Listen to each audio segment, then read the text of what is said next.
There's a cliche that the ocean covers 3/4 of the earth or 2/3 of the earth or whatever, and only this much has been explored a little bit. And that was a cliche when I started out in this field over 50 years ago, and it's still true. There's things to find. There's wrecks, treasures, sunken ships, mines, minerals, historical things. There's geology, canyons. There's undersea mountains to explore. So there's things to find. There's mysteries still.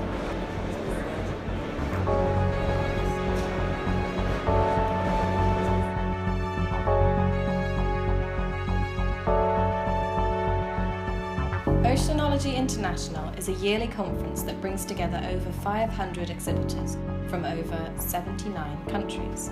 It's a chance for marine industry professionals to network with other companies, present on various topics, and showcase their products to potential customers.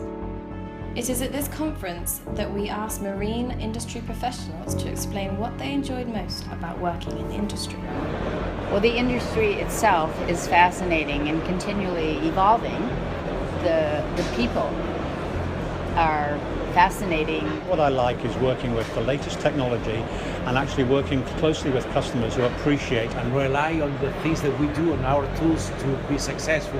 Think about the people that work offshore, people in the Navy, mine hunters, people that risk their life to be out there. An area that fascinates me a lot, I got involved with my instruments with marine archaeologists. It turns out there's a huge amount of history under the sea, and I got involved with my equipment in helping these archaeologists look for old ships. The most famous ship and shipwreck is the Titanic. One of my friends is Bob Ballard. He went on an expedition to find the Titanic, and he had some of my equipment, my sonar equipment. In the middle of the night, on the TV camera, they had constantly running video cameras, a boiler showed up, this wonderful picture of a boiler, and that turned out to be the find of the Titanic. And so there's a lot of ongoing history from that. The technology is just exploding. The excitement around what that technology can do and the problems it can solve is just fantastic. One of the main technologies used by professionals in the marine field is the sonar. It is a device that allows for detailed mapping of the sea floor through the use of sound. It sends pings of sound down and records the amount of time it takes for the sound to return to calculate the seafloor's distance from the sonar. The data can then be used to create a 3D model of the seafloor. For marine professionals, it is a game-changing an imaging system that actually makes the ocean transparent. You see what's at the bottom of the ocean. From very shallow water right out to as deep as the Mariana Trench, the deepest pocket in the world. People learned years ago working in the ocean, light does not work very well underwater. It doesn't travel very far. So in some bodies of water, for instance, in a harbor area, you and I couldn't see each other, even though you're a few feet away. It would just be dark. And so people found out years ago that sound does travel underwater. It can travel feet, dozens of feet, even kilometers, miles. Besides being mounted to boats, sonars can also be attached to autonomous vehicles that can be controlled remotely.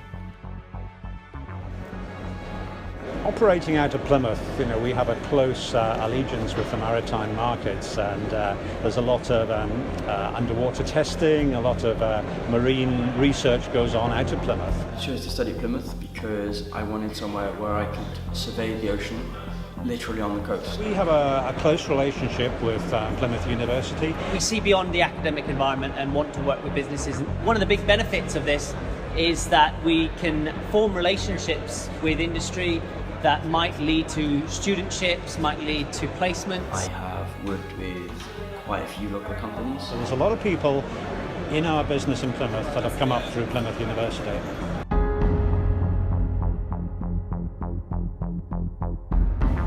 Marine technology professionals work with complex technology in unpredictable environments. They come from a variety of backgrounds, but they all have the desire to understand and explore the ocean. They were asked what advice they would give to a student coming into the industry.